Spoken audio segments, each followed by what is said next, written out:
اور صحابہ نے اس ادب کے مظاہر کیسے پیش کیے، ہم نے کچھ اس پہ گفتگو کرنی ہے۔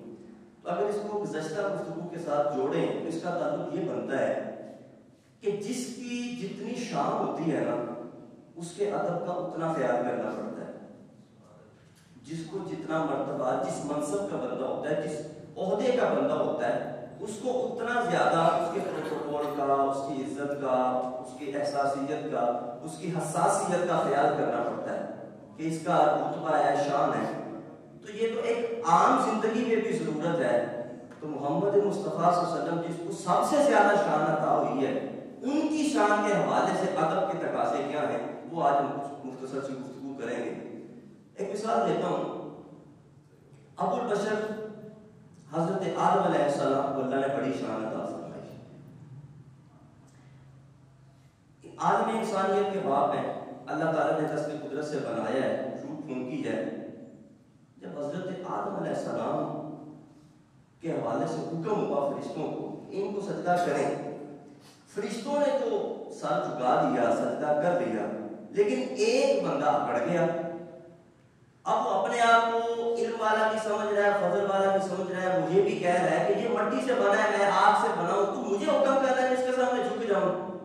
تو اللہ تعالیٰ کی طرف سے حکم ہوتا ہے کہ فَخْرُجْ مِنْهَا فَإِنَّكَ رَجِيمٌ، نکل جا یہاں سے، تو مردود ہے۔ تو بات اسی وقت جو حضرت آدم علیہ السلام کو سجدہ نہ کرے، ان کی بے ادبی کر لے، اپنے سارے کمالات کے باوجود، اپنے علم و فضل اور تکبر کے ایک احساس کے باوجود اللہ اس کو کہتا ہے مردود ہے، نکل جا۔ تو جو سردار ہے، تو حضرت آدم علیہ السلام کو بھی سردار ہے، وہ خود اپنا ذکر، اپنا لقب ارشاد فرماتے ہیں کہ انا سید ولد آدم، جو ولد آدم کے بھی سردار ہے۔ تو محمد مصطفیٰ صلی اللہ علیہ وسلم کے حوالے سے ذرا سی بھی بے ادبی ہو جائے، وہ بندہ کیسا مردود ہو سکتا ہے؟ اس کی مردودیت کا اور راندہ درگاہ ہونے کا اندازہ کیسے کیا جا سکتا ہے؟ جو حضرت محمد مصطفیٰ صلی اللہ علیہ وسلم کے حوالے سے ذرا سی بے ادبی کا مرتکب ہو جائے۔ اس کی دوسری مثال یہ سمجھنے کے لیے یہ بھی ہے کہ حضرت ابو درداء رضی اللہ تعالیٰ عنہ چل رہے ہیں تو حضرت ابو بکر صدیق سے آگے چل رہے تھے، حضرت ابو بکر صدیق پیچھے چل رہے ہیں تو حضرت ابو درداء ان سے آگے چل رہے تھے۔ تو نبی پاک نے حضرت ابو درداء پہ اظہار ناراضی فرمایا، کہا اس شخص سے آگے چل رہے ہو جو تم سے بھی افضل ہے، مخلوق میں، کائنات میں، نبیوں کے بعد سب سے افضل ہے، ابو بکر سے آگے چل رہے ہو۔ تو جو حضرت ابو بکر کے آگے چلے، صرف آگے چلنے میں ادب کا خیال نہ کرے، اس کو یہ ناراضی کا اظہار سہنا پڑتا ہے۔ تو جو محمد مصطفیٰ کی بے ادبی کا مرتکب ہو جائے، جو اس ذات کا خیال نہ کرے کہ اس ذات کے تقاضے کیا ہیں، تو جس کی جتنی شان ہوتی ہے، جتنا مرتبہ ہوتا ہے، اس کو ادب کے لحاظ سے بھی اس کا خیال کرنا پڑتا ہے۔ تو محمد مصطفیٰ صلی اللہ علیہ وسلم آپ کی تشاری برات ہو رہا ہے۔ دیکھیں ہمیں علم ملا ہے ذات مصطفیٰ صلی اللہ علیہ وسلم سے، آپ کی بارگاہ سے ہمیں علم ملا، صحابہ نے ہم تک پہنچایا۔ اب علم روشنی ہے، علم اجالا ہے، علم ضیاء ہے، علم ضروری ہے، لیکن وہی علم فائدہ دیتا ہے جس علم سے محبت مصطفیٰ کی خوشبو ہے۔ جو علم محبت مصطفیٰ کھینچنے لگے اور حضور کی بارگاہ سے دور کرنے لگے، وہ علم کبھی فائدہ مند نہیں ہوتا۔ علم بھی وہی فائدہ مند دیتا ہے، وہی فائدہ ہوتا ہے اس سے جو محمد مصطفیٰ صلی اللہ علیہ وسلم کا ادب سکھائے، آپ کی محبت سکھائے۔ ورنہ دوسرے علم کے بارے تو کہتے ہیں جو کہ گھونگھٹ شرم حجابان، شاید بڑا پیارے انداز میں کہا، کہتے ہیں جو کہ گھونگھٹ شرم حجابان، چھاٹے درس تے خوب کتابان، اتھے کام نہیں پڑھنے پڑھا بندہ، سکھ چاہتے کوئی یار بنا بندہ، اتھے کام نہیں پڑھنے پڑھا بندہ، سکھ چاہتے کوئی یار بنا بندہ۔ اب اسی وقت جو آیے کریمہ آپ کے سامنے تلاوت کی ہے، سورہ حجرات کی ابتدائی آیات ہے۔ سورہ حجرات 18 آیات کے مشتمل دو اس کے اور مختصر سی صورت ہے۔ اس میں پہلی 5 آیات میں، اس کی پہلی 5 آیات میں نبی پاک صلی اللہ علیہ وآلہ وسلم کے ادب کی تلقین کی گئی ہے۔ ویسے تو سارا قرآن ہی حضور کی نعت ہے، اس میں خصوصی طور پہ پہلی 5 آیات سرکار کے ادب سے متعلق ہیں۔ اس کے بعد پھر آیت نمبر 13 تک، یعنی 6 سے آیت نمبر 13 تک جو ہے نبی پاک صلی اللہ علیہ وسلم کی امت کو جو سوشل ایشوز ہیں، جو معاشرتی احکام ہیں، وہ سکھائے گئے ہیں، جیسا کہ غیبت نہ کرنا، مسلمانوں سے صلح رکھنا، الٹے نام نہ لینا، اس طرح کے احکام ہوئے. اور آخری آیات، اس کی 5 آیات آخری ہیں، اس میں یہ حکم ہوا کہ کچھ لوگ تھے، ایک تو مرکز سے دوری تھی، نبی پاک صلی اللہ علیہ وسلم کی بارگاہ سے دور ہیں، دور کے قبیلے کے ہیں، نئے نئے اسلام قبول کیا، اور ویسے بھی وہ اسلام کو چڑھتا دیکھ کے، مقبولیت دیکھ کے انہوں نے اسلام قبول کیا تھا. ابھی ذات مصطفیٰ کے ابھی اتنے آداب کا نہیں پتا تھا، تو ان کے مزاج میں تھوڑی سی ترشی ہوتی تھی. تو اللہ تعالیٰ نے آیات میں وہ ارشاد فرمایا کہ تم یہ نہ سمجھو کہ تمہارے اسلام قبول کرنے سے اسلام کو کوئی فائدہ ہوا ہے، تمہارے اسلام قبول کرنے سے محمد مصطفیٰ کو کوئی فائدہ ہوا ہے. یہ اللہ کا تم پہ احسان ہے کہ اللہ نے تمہیں دین مصطفیٰ کی نعمت عطا فرمائی. تو یہ سورہ حجرات کا میں نے آپ کے سامنے خلاصہ رکھ دیا. پہلی آیت میں اللہ تعالیٰ نے ارشاد فرمایا یا ایھا الذین آمنوا لا تقدموا بین یدی اللہ ورسولہ. اے ایمان والو، اللہ اور اس کے رسول سے آگے نہ بڑھو، اللہ اور اس کے رسول سے آگے نہ بڑھو. اب یہ تقدم نہ کرنا، آگے نہ بڑھنا، اس کی مختلف جہتیں ہیں، مختلف پہلو ہیں، اور ہر پہلو ایک الگ موضوع ہے. مثال کے طور پہ حضور سے آگے بڑھنے کا ایک پہلو یہ ہے کہ حضور کے مقابلے میں انسان کسی سے ویسی محبت نہیں کر سکتا. جانے کائنات خود ارشاد فرماتے ہیں لا یؤمن احدکم حتی اکون احب الیہ من والدہ وولدہ والناس اجمعین. تم میں کوئی ایمان والا ہو نہیں سکتا جب تک اپنی اولاد سے، والدین سے، ساری کائنات سے بڑھ کے مجھ سے محبت نہیں کر لیتا. اسی لیے تو حضرت ابوبکر صدیق رضی اللہ تعالیٰ عنہ کے والد ہیں حضرت ابو قحافہ، اس وقت تک کبھی اسلام قبول نہیں کیا تھا، تو جانے کائنات کے بارے میں بھی نازیبا لفظ کہہ دیے. حضرت ابوبکر صدیق اٹھے، ایک تماچا والد کے چہرے پہ رسید کیا. محمد مصطفیٰ صلی اللہ علیہ وسلم جانے کائنات کو علم ہوا، آپ نے پوچھا ابوبکر یہ کہہ دیا، کہا حضور تماچا مارا ہے، تماچا صرف اس لیے مارا ہے کہ اس وقت میرے ہاتھ میں تلوار نہیں تھی، ورنہ حق یہ بنتا تھا آپ کی ذات کے بارے میں کوئی بے ادبی کا لفظ بولے میں اس کا سر تن سے جدا کر کے رکھ دوں. تو محمد مصطفیٰ صلی اللہ علیہ وآلہ وسلم آپ کے جتنی محبت آپ سے کرنے کا حق ہے، اتنا کسی اور سے محبت کرنے کا بھی حق ہے. اس میں بھی تقدم جائز ہے. یہ ایک الگ پہلو ہے. دوسرے پہلو کی طرف آتے ہیں. خصوصاً آج کی گفتگو میں ہم نے 3 پہلو منتخب کیے ہیں. پہلا پہلو یہ ہے کہ اس آیت کا شان نزول بھی ہے. ایک آیت کا شان نزول یہ بیان کیا جاتا ہے کہ عید الاضحیٰ کا موقع تھا، نبی پاک صلی اللہ علیہ وآلہ وسلم پر ایمان لانے والے کچھ لوگوں نے حضور کی قربانی کرنے سے پہلے قربانی کے جانور ذبح کر دیے. ابھی حضور نے قربانی کا جانور ذبح نہیں کیا، انہوں نے اس سے پہلے قربانی کے جانور ذبح کر دیے. آیت نازل ہو جاتی ہے لا تقدموا بین یدی اللہ ورسولہ. اے ایمان والو، اللہ اور اس کے رسول سے آگے نہ بڑھو. قربانی بے شک اللہ کے لیے ہے، یہ نیکی ہے، ضروری ہے، اللہ کی عبادت ہے، لیکن عبادت بھی تب تک قابل قبول نہیں ہوتی جب تک محمد مصطفیٰ کی بارگاہ سے مہر نہیں لگتی. عبادت بھی تب قابل قبول ہوتی ہے جب محمد مصطفیٰ کی بارگاہ سے مہر لگ جاتی ہے. اس آیت میں ایک اور شان نزول بیان کیا جاتا ہے کہ رمضان مبارک کا موقع قریب تھا، ابھی ماہ رمضان شروع ہونے لگا تھا، 1-2 دن کم تھے، کچھ لوگوں نے روزے رکھنے شروع کر دی. جانے کائنات حضرت محمد مصطفیٰ نے بھی نہیں رکھے، دوسرے لوگوں نے روزے رکھنے شروع کر دیے کہ جو اس کی تیاری ہو جائے گی ذرا. تو اللہ کا حکم آ گیا کہ وہ روزہ بھی قبول نہیں ہے جو محمد مصطفیٰ سے پہلے ہو. پھر قبول کیسے ہے؟ قرآن میں سینکڑوں بار نماز کا حکم ہے. نماز کو طریقہ کہیں سکھایا، حضور نماز کیسے پڑھے؟ تو کہا سلو کما رأیتمونی اصلی. تمہاری نماز بھی وہی ہوگی جیسے مجھے نماز پڑھتا دیکھو گے، جیسے میں نماز پڑھوں گا وہی تمہاری نماز ہوگی. تو ڈاکٹر شبیر حسن نے یہاں بڑی گفتگو بڑے پیارے انداز میں اشعار میں کہا ہے، کہا کہ رکوع، سجدے، تشہد، قیام بنتے گئے. رکوع، سجدے، تشہد، قیام بنتے گئے، بس آپ کرتے گئے، نظام بنتے گئے.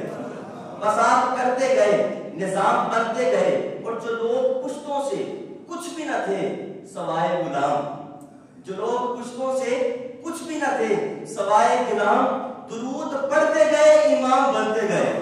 درود پڑھتے گئے، امام بنتے گئے. اور وہ سخت گیر، دریدہ دہن، تند مزاج، وہ سخت گیر، دریدہ دہن، تند مزاج، کلام سنتے گئے، خوش کلام بنتے گئے. کلام سنتے گئے، خوش کلام بنتے گئے، اور پھر کہتے ہیں بس ایک نام محمد چنا گیا، اور پھر بس ایک نام محمد چنا گیا، اور پھر اس ایک نام سے سب نیک نام بنتے گئے۔ تو بس آپ کرتے گئے، نظام بنتے گئے، تمہاری نماز بھی وہی ہوگی جیسے مجھے نماز پڑھتا دیکھ۔ تو یہ ہے نبی پاک صلی اللہ علیہ وسلم، نیکی میں بھی حضور سے تقدم جائز نہیں ہے، عبادت میں بھی حضور سے تقدم جائز نہیں ہے، جو خالص اللہ کے لیے کام کرنا اس میں بھی حضور سے تقدم جائز نہیں ہے۔ یہ ایک پہلو تھا۔ اس کا دوسرا پہلو یہ ہے، جب نبی پاک صلی اللہ علیہ وسلم کسی چیز کا فیصلہ فرما دیں، آپ کسی چیز کا حکم فرما دیں، پھر اس پہ کسی کو اپنی رائے دینے کا، آپشن پیش کرنے کا اختیار نہیں رہتا، بس ختم۔ جو حضور نے فیصلہ کر دیا، کہہ دیا تو ہو گیا، بس حضور نے کہنا ہے وہ بات حتمی ہے، اس پہ کسی کو اپنی رائے پیش کرنے کا اختیار نہیں ہوتا۔ اب صحابہ نے اس پہ عمل کیسا کر کے دکھایا، اس پہ میں کچھ مثالیں پیش کرتا ہوں۔ مسلمانوں کے لیے یہ قانون ہے کہ ایک مرد اگر عدل کے تقاضے پورے کر سکتا ہے تو ایک وقت میں 4 عورتوں کو اپنے نکاح میں رکھ سکتا ہے۔ حضرت محمد مصطفیٰ صلی اللہ علیہ وسلم جانے کائنات اس سے مستثنا ہے، وہ آپ کے خصائص میں ہے، آپ جتنے چاہے نکاح فرما سکتے ہیں، لیکن امت کے لیے قانون ہے کہ ایک وقت میں 4 عورتوں کو عدل کے تقاضے پورے کر سکتا ہو تو نکاح میں رکھ سکتا ہے، یہ سب کے لیے قانون ہے۔ لیکن ایک جگہ جانے کائنات حضرت محمد مصطفیٰ فرماتے ہیں علی جب تک میری بیٹی فاطمہ تیرے نکاح میں ہے دوسرا نکاح نہیں کر سکتے۔ اب سب نے سنا، کسی نے بھی نہیں کہا یا رسول اللہ سب کے لیے قانون اور علی کے لیے قانون بدل گیا، کیوں؟ سب جانتے ہیں جو محمد مصطفیٰ کہہ دیتے ہیں کسی کو اپنے رائے پیش کرنے کا اختیار رہتا ہی نہیں ہے، اور جو فرماتے ہیں وہ بات حتمی ہوتی ہے۔ اس پہ دوسری مثال،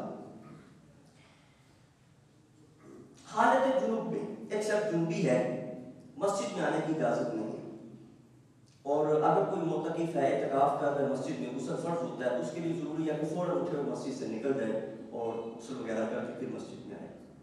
یہ ساری امت کے لیے قانون ہے کہ غسل فرض ہو، جنوبی شخص ہو، اس کو مسجد میں آنے کی اجازت نہیں ہے، سب کے لیے یہ قانون ہے۔ لیکن جانے کا علاج فرماتے ہیں میں اور علی جب چاہے جنوبی حالت میں مسجد میں آ سکتے ہیں، سارا ہزاروں صحابہ کا مجمع کوئی بھی نہیں پوچھتا، حضور سب کے لیے قانون ہو رہا ہے، صرف علی کے لیے قانون بدل گیا، کیوں؟ کیونکہ وہ جانتے ہیں جہاں محمد مصطفیٰ کا فیصلہ آ جاتا ہے وہاں رائے پیش کرنے کا اختیار رہتا ہی نہیں۔ تو ایک تقدم کی صورت یہ ہے کہ جو حضور فرما دیں اس کے بعد کسی کو اپنی رائے پیش کرنے کا کوئی اختیار نہیں رہتا۔ اس کی تیسری مثال، کسی عورت کا شوہر فوت ہو جائے تو اس کی عدت وفات 4 ماہ 10 دن ہے کہ وہ 4 ماہ 10 دن عدت میں گزارے گی۔ اب ساری عورتوں کے لیے قانون یہ ہے، لیکن ایک وقت آتا ہے حضرت محمد مصطفیٰ صلی اللہ علیہ وآلہ وسلم جانے کا اعلان حضرت اسماء بنت امیس کو ان کے خاوند حضرت جعفر کی شہادت میں فرماتے ہیں اسماء باقی ساری عورتوں کے لیے عدت وفات 4 ماہ 10 دن ہے، لیکن تمہارے لیے 3 دن عدت ہے، 3 دن عدت میں گزارو، تمہاری عدت ختم ہو جائے گی۔ کسی خاتون نے آگے نہیں پوچھا، کسی مرد نے آگے نہیں پوچھا، حضور باقیوں کے لیے عدت کے دن اور ہے، ان کے لیے عدت کے دن اور ہے، کیوں؟ کیونکہ سب جانتے ہیں جہاں محمد مصطفیٰ کا حکم آ جاتا ہے وہاں کسی کو رائے پیش کرنے کا اختیار رہتا ہی نہیں۔ یہ بھی تقدم کی ایک صورت ہے کہ جہاں حضور کی بات کرتے پھر اس سے بڑھ کے کوئی اپنی بات کر نہیں سکتا۔ تیسری مثال، چوتھی مثال، حضرت محمد مصطفیٰ جانے کا اعلان صلی اللہ علیہ وسلم مکہ سے مدینہ ہجرت فرماتے ہیں، اپنے بستر پہ حضرت علی کو لٹاتے ہیں، سورہ یاسین کی تلاوت کرتے، کفار سامنے کھڑے ہیں، ان کے سامنے سے گزر جاتے ہیں، ان کو پتہ بھی نہیں لگتا۔ اب چلے جاتے ہیں، کافر پیچھے سے ایک پلان بناتے ہیں اور کہتے ہیں کہ ایک بھاری انعام دیں گے جو شخص حضرت محمد مصطفیٰ اور حضرت ابوبکر صدیق کو پکڑ کے لائے گا، بھاری انعام دیں گے۔ ایک شخص یہ اعلان سن کے ان کے پیچھے آتا ہے، نام ہے سراقہ، ابھی تک اسلام قبول نہیں کیا، پیچھے آ جاتے ہیں اور نبی پاک کے قریب پہنچ جاتے ہیں، جب قریب پہنچتے ہیں اللہ کی شان کا اظہار کہ حضور کے جب پاس پہنچتے ہیں زمین ان کے گھوڑے کے پاؤں کو پکڑ لیتی ہے، گھوڑا وہاں منجمد ہو جاتا ہے، گھوڑا چل نہیں سکتا۔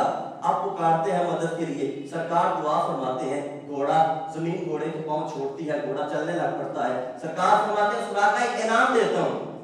یہ بھی ایک محبت کا انداز دیکھیں، شان کے اظہار دیکھیں، آیا سرکار کو پکڑنے انعام دینے کے لیے، سرکار خود انعام دے رہے ہیں، فرماتے ہیں سراقہ ایک انعام دیتا ہوں۔ کیا کہا؟ کسرا کے سونے کے کنگن تم پہنو گے، ایران فتح ہوگا، اس کے سونے کے کنگن تم پہنو گے۔ بابا جی بکر ساری امت کے مردوں کے لیے قانون ہے کہ سونا جائز نہیں ہے، سونے کے زیورات پہننا جائز نہیں ہے، سب کے لیے قانون یہ ہے۔ لیکن سراقہ کو حضور فرما رہے ہیں کسرا کے کنگن جب فتح ہو کے آئیں گے تو اس کے کنگن اپنے ہاتھوں میں پہنو گے۔ کسی نے اعتراض نہیں کیا، کسی نے نہیں کہا حضور ہمارے لیے سونے کے زیورات جائز نہیں ہے، سراقہ کے لیے جائز ہے۔ کیوں؟ کیونکہ وہ جانتے ہیں جہاں محمد مصطفیٰ کا حکم آ جاتا ہے وہاں رائے پیش کرنے کا اختیار رہتا ہی نہیں۔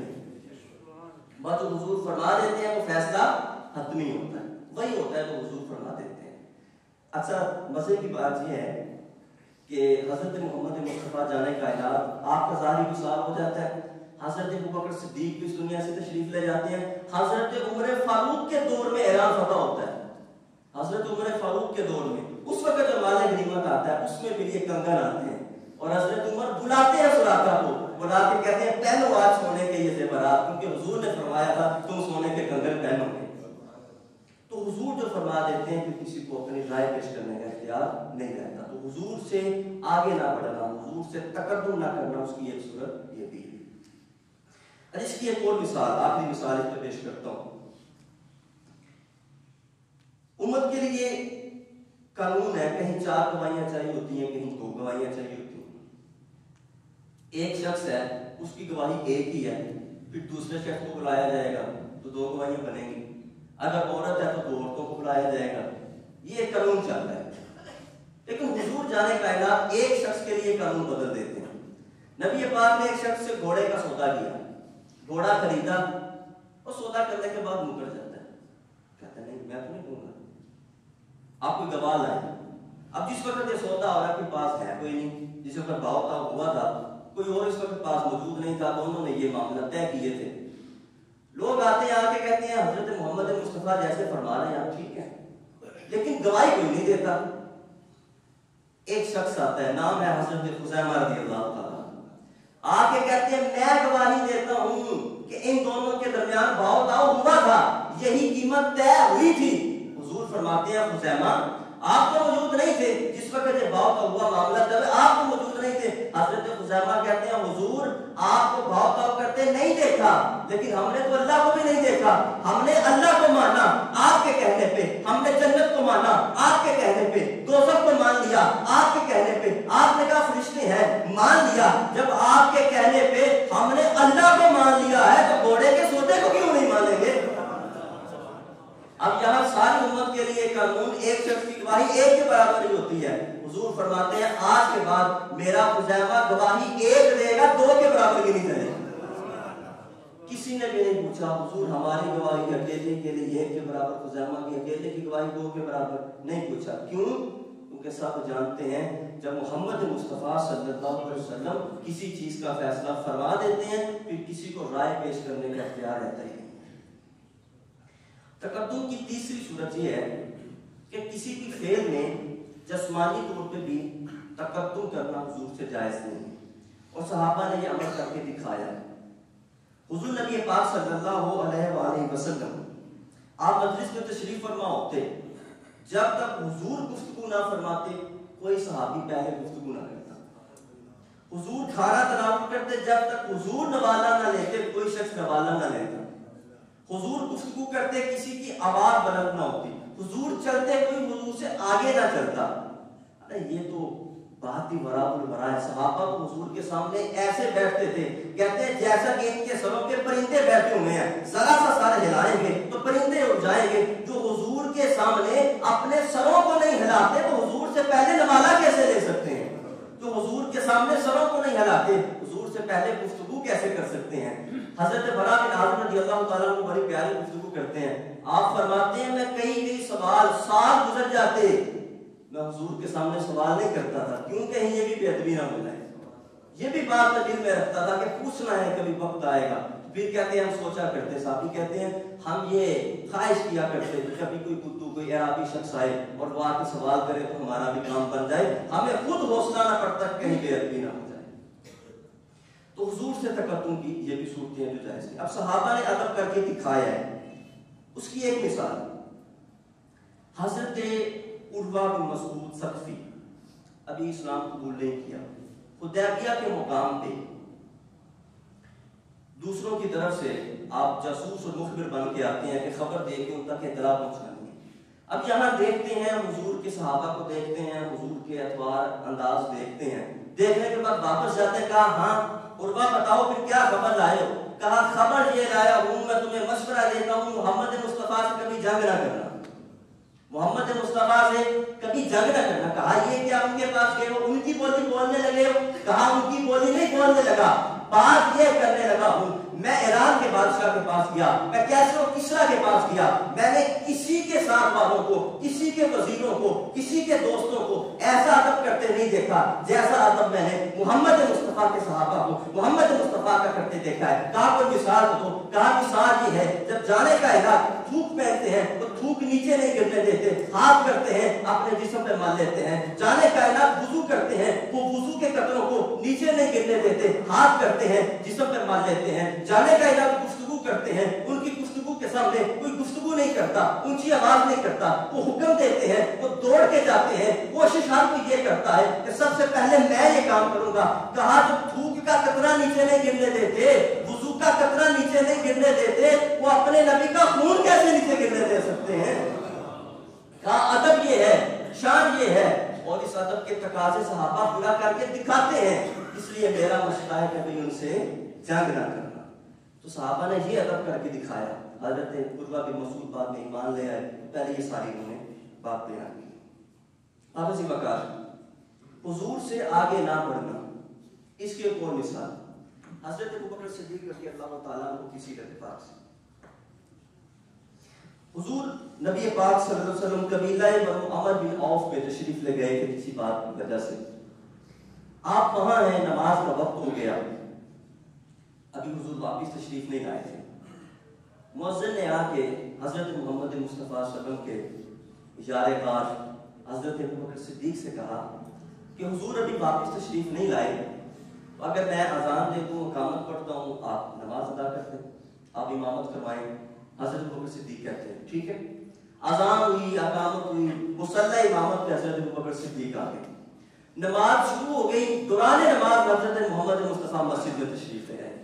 سرکار مسجد میں آتے ہیں اور پھر جب وہ آتے ہیں پھر خبر ہو ہی جاتی ہے، کیونکہ صحابہ کہتے ہیں کہ ہمیں کبھی تلاش کرنے کی ضرورت اس وجہ سے نہیں پڑتی تھی، پوچھنا اس وجہ سے نہیں پڑتا تھا کہ سرکار کہاں ہے، بس جس گلی میں خوشبو آتی تھی ہم وہاں سے گزر جاتے تھے، پتہ لگ گیا سرکار کہاں سے.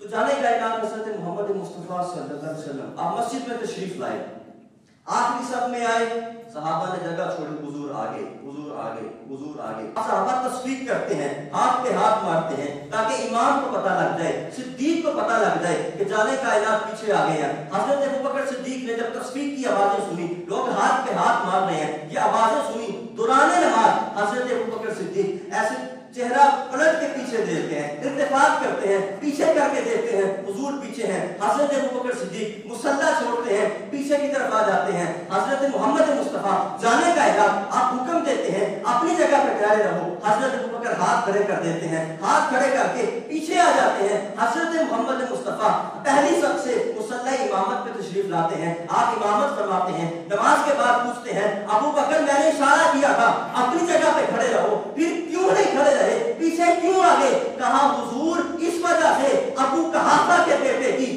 کیا جرت ہو سکتی ہے کہ محمد مصطفیٰ سے آگے کھڑے ہو کے نماز پڑھیں. ابو قحافہ کے بیٹے کی جرت کیسے ہو سکتی ہے؟ میں تو یہ بھی حیران ہوتا ہوں سوچ کے کہ نبی کے خیال سے نماز کیسے ٹوٹ سکتی ہے، کیسے نماز ٹوٹ جاتی ہے نبی کا خیال آنے سے. ارے صدیق کا چہرہ گھما کے پیچھے دیکھ کے مصلی چھوڑ کے حضور کو آگے کر کے صدیق کی نماز نہیں ٹوٹتی، صدیق کا احترام کر کے نہیں ٹوٹتی، خیال سے کیسے ٹوٹے گی؟ صدیق نے احترام کر کے دکھایا نماز نہیں ٹوٹتی، تو خیال سے کیسے ٹوٹ سکتی ہے؟ اللہ اکبر. اب بات محبت کی چڑی ہے تو ایک بات اور ہو جائے. حضرت انس فرماتے ہیں حضور مرض وصال میں ہے، بستر علالت میں ہے، حکم دیا ابو بکر صدیق کو کہو لوگوں کو نماز پڑھائے. حضرت ابو بکر مصلی امامت پہ آ گئے، نماز جاری ہے. حضرت انس فرماتے ہیں حضور کے حجرہ کی طرف سے پردہ ہٹتا ہے، حضور تشریف لاتے ہیں. کہا ساری مسجد کا رخ مصطفیٰ کی طرف ہو جاتا ہے، سارے حضور کے چہرے کو دیکھتے ہیں. کہا حضور نے تبسم فرمایا، ایسے لگتا تھا جیسے قرآن کے ورق کھلے پڑے ہیں. ہم ساری مسجد حضور کو دیکھ رہے ہیں، حضور کی طرف چہرہ ہو گیا، قریب کا لگتا تھا ہم نمازیں چھوڑ دیں گے اور حضور کی طرف ہی دیکھتے رہ جائیں گے. حضرت ابو بکر نے پھر وہی مظاہرہ کیا، آپ مصلی سے پیچھے ہٹنے لگے. حضرت حضور نبی مکرم جانے کا اعلان، آپ نے اشارہ کیا مصلی پہ کھڑے رہو. پھر آپ نے پردہ نیچے کیا، آپ تشریف لے گئے. حضرت ابو بکر صدیق نے نماز پوری فرمائی. میں بات پھر وہی کرتا ہوں، میں کیسے مان لوں کہ نبی کا خیال آنے سے نماز ٹوٹ جاتی ہے؟ یہاں پوری مسجد کا رخ مصطفیٰ کی طرف ہے، نماز نہیں ٹوٹتی، خیال آنے سے کیسے ٹوٹ جائے گی؟ خیال آنے سے کیسے ٹوٹ جائے گی؟ اور حضور کے صحابہ سے کسی نے پوچھا کہ نماز ظہر میں اور نماز عصر میں سری قرات ہے، امام بلند آواز میں قرات نہیں کرتا، کیا حضور خود نماز پڑھا کرتے تھے، نماز سے ابتدا فرماتے تھے تو قرات کیا کرتے تھے؟ صحابہ فرماتے ہیں ہاں کیا کرتے تھے. کہا کیا کرتے تھے، تمہیں کیسے پتا؟ کہا اس طرح پتا ہے کہ دوران نماز ہم پیچھے حضور کے کھڑے ہوتے تھے، نماز میں ہوتے تھے، لیکن ہماری آنکھیں رخ مصطفیٰ پہ لگی ہوتی تھی، حضور کی داڑھی ہلتی تھی، ہمیں پتہ لگ جاتا تھا حضور قرات فرما رہے ہیں. ارے صحابہ کی دوران نماز حضور کی داڑھی کی حرکت کو دیکھنا، حضور کے رخ کو دیکھنے سے نماز نہیں ٹوٹتی، خیال آنے سے کیسے ٹوٹ جائے گی؟ تو صحابہ نے یہ ادب کر کے دکھایا، اور ادب ہی اثاثہ ہے. باب سی وقار ایک پہلو یہ ہے کہ نبی پاک سے تقدم جسمانی طور پہ بھی جائز نہیں ہے. حضرت ابو بکر صدیق نے مثال کر کے دکھائی. اب حضرت ابو بکر صدیق کی بات ہوئی جائے تو چاروں یاروں کی بات ہو جائے. انہوں نے کیسے ادب کی مثالیں پیش کی. حضرت عمر فاروق رضی اللہ تعالیٰ عنہ، آپ نے گلی سے ایک دفعہ گزرے ہیں، حضرت عباس کے گھر کے قریب سے گزرے. جب گزرے تو اوپر سے کچھ خون کے قطرے پر نالے سے گرے، ان کے کپڑوں کو لگے، واپس گئے، کپڑے تبدیل کیے، حکم دیا کہ پرنالہ اکھاڑ دیا جائے. پرنالہ اکھاڑ دیا گیا. حضرت عمر آج تشریف لے آتے ہیں. جب حضرت عباس ان کے پاس آتے ہیں، آ کے کہتے ہیں عمر آپ نے جو پرنالہ اکھاڑنے کا حکم دیا ہے نا، آپ کو پتہ ہے یہ کس نے لگایا تھا؟ کہا کس نے لگایا تھا؟ کہا جانے کائنات حضرت محمد مصطفیٰ نے خود لگایا تھا. اب حضرت عمر فاروق نے جب یہ سنا کہ یہ تو وہ پرنالہ تھا جو جانے کائنات نے خود لگایا تھا، حضرت عمر اس طرح میں آ گئے، طبیعت بگڑنے لگی، آپ پریشان ہونے لگے، افسردہ سے ہو گئے. کہا عباس یہ پرنالہ دوبارہ لگے گا اور ایسے نہیں لگے گا، اس کا کفارہ یوں ادا ہوگا، میں کھڑا ہوں گا، میرے کندھوں کے اوپر تمہارے پاؤں ہوں گے اور میرے کندھوں کے اوپر پاؤں رکھ کے پرنالے کو دوبارہ لگانا، اس پرنالے کو جو محمد مصطفیٰ نے خود لگایا. تو جب حضور کوئی فیصلہ فرما دے، حضور کوئی کام کر دے، پھر اس میں تقدم جائز نہیں ہوتا. عمر بھی فرماتے ہیں جس پرنالے کو سرکار نے لگایا تھا عمر اس کو اکھاڑنے کا حکم نہیں دے سکتے. تو یہ دوسری مثال. تیسری مثال حضرت عثمان غنی کی. حضرت عثمان غنی رضی اللہ تعالیٰ عنہ جب حدیبیہ کے مقام پہ عثمان کو روک دیا گیا، سفیر بنا کے حضرت عثمان کو بھیجا گیا اہل مکہ کی طرف.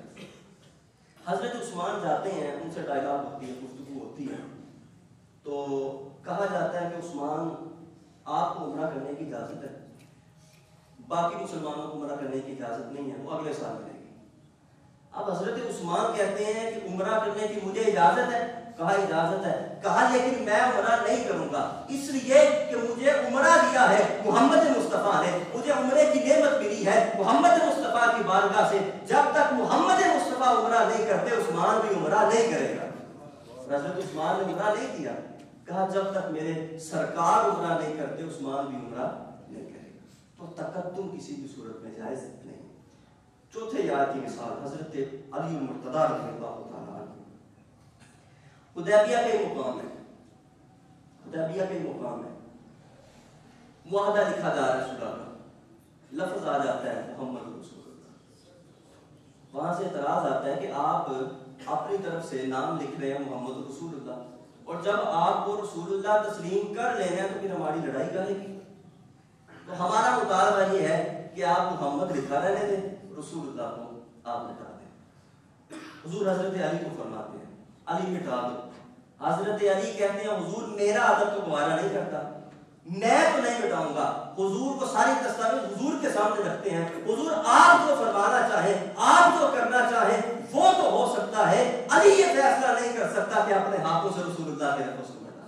میرا ادب یہ گوارا نہیں کرتا. تو انہوں نے ادب کر کے دکھایا, اور یہ ہمارے سامنے رول ماڈل ہے کہ ایسا ادب کرنا ہے کہ پھر ایسا ادب کائنات میں اور کسی ذات کا خیال بھی نہیں آ سکتا کہ ویسا ادب کیا. ہمارے ایک استاد تھے, وہ بڑی دلچسپ بات کیا کرتے تھے. وہ فرماتے تھے کہ لوگ کہتے ہیں کہ حکم ادب سے بڑھ کے ہوتا ہے, کہ آپ ادب کر رہے ہیں, جہاں حکم آ جائے وہاں پہ آپ نے ادب کو چھوڑ کے حکم مان لیا. تو وہ ایک دلچسپ بات کرتے تھے, کہتے نہیں میں یہ نہیں کہتا, میں کہتا ہوں نہیں, حکم سے بڑھ کے بھی ادب ہی ہوتا ہے. تو ہم نے کہا کہ اس کی مثال بھی دے دیں, کوئی دلیل دے دیں. کہا دلیل یہ ہے, حضرت علی کو حکم ہوا تھا مٹا دے, کہا حضور میرا ادب تو گوارا نہیں کرتا, آپ کا حکم اپنی جگہ, لیکن آپ خود مٹانا چاہیں تو مٹا سکتے ہیں, علی کا ہاتھ اس کو نہیں مٹا سکتا. تو احباب سے وقار حضور جانے کائنات حضرت محمد مصطفیٰ صلی اللہ علیہ وآلہ وسلم کی بارگاہ کی یہ ادب ہے جو صحابہ نے کر کے دکھائے. آج کی گفتگو میں ہم نے پہلی آیت پہ گفتگو کی, جبکہ اس کی 5 آیات وہ مسلسل حضور جانے کائنات حضرت محمد مصطفیٰ کے ادب پہ ہیں. تو یار زندہ صحبت باقی, پھر کبھی وقت ملا تو انشاءاللہ اس کو آگے بڑھائیں گے, اور باقی ہم گفتگو جو بقیہ 4 آیات ہیں ان کے ادب کے حوالے سے کریں گے. آج کی گفتگو میں جو ہم نے باتیں ڈسکس کی وہ یہ ہے کہ قرآن پاک میں حکم ہوتا ہے لا تقدموا بین یدی اللہ ورسولہ, کہ اللہ اس کے رسول سے آگے نہ بڑھے. تو سمجھنے کی بات تو یہ ہے, اللہ سے آگے بڑھنے کا کوئی کیسے سوچ سکتا ہے. دراصل سمجھانا یہی ہے کہ رسول سے آگے بڑھنا ہی دراصل خدا سے آگے بڑھنا ہے. تو حضور سے آگے نہیں بڑھنا. پھر تقدم کی مختلف صورتیں ہیں, جس میں مثال کے طور پہ ہم نے ایک یہ تھی کہ کسی سے ویسی محبت نہیں کرنی جیسی حضور سے. باقی 3 پہ ہم نے تفصیل میں گفتگو کی. ایک یہ کہ کوئی بھی عمل صالح, کوئی بھی نیکی تب تک قابل قبول نہیں ہوتی جب تک حضور اس کو نہ کر لیں اور حضور کی بارگاہ سے مہر نہ لگ جائے, تب تک وہ عمل قابل قبول نہیں ہوتا. نیکی کرنے میں بھی حضور سے تقدم جائز نہیں ہے. دوسری بات ہم نے یہ ذکر کی کہ حضرت محمد مصطفیٰ صلی اللہ علیہ وآلہ وسلم کے حکم کے بعد کسی کو رائے پیش کرنے کا اختیار نہیں رہتا. جو حضور فیصلہ فرما دیں وہی حتمی ہوتا ہے. اس حوالے سے بھی حضور کے فیصلے کے بعد کسی کو تقدم کرنا, آگے بڑھنا, اس کی اجازت نہیں. اس پہ ہم نے کچھ مثالیں ذکر کی کہ حضور نے عام قوانین سے ہٹ کے کچھ لوگوں کے لیے استثناء فرمایا, اور کسی نے بھی اس پہ سوال نہیں کیا کیونکہ سب جانتے تھے کہ حضور فیصلہ فرما دیتے ہیں, اس میں کسی کو رائے کا اختیار نہیں رہتا. تیسرا پہلو ہم نے یہ ذکر کیا جسمانی اور فعلی لحاظ سے بھی حضور سے تقدم جائز نہیں. اس پہ مختلف مثالیں پیش کی, جیسا کہ حضرت ابوبکر صدیق رضی اللہ تعالیٰ عنہ مصلی امامت چھوڑ کے حضور کو مصلی پہ آنے کا گزارش کرتے ہیں اور ہاتھ کھڑے کر دیتے ہیں, اس لیے کہ حضور سے آگے بڑھنا چلنے پھرنے میں ہو, گفتگو کرنے میں ہو, نماز پڑھنے میں ہو, کسی بھی بات میں ہو, کھانے پینے میں ہو, حضور سے تقدم جائز نہیں ہے. نہ کسی بات میں, نہ کسی فعل میں, نہ کسی عمل صالح میں, نہ کسی رائے میں, نہ کسی حکم میں. دعا ہے اللہ تعالیٰ نے حضور کا پکا سچا عاشق بننے کی توفیق عطا فرمائے, حضور کی شریعت پہ کما عمل کرنے کا توفیق عطا فرمائے. وما علیہ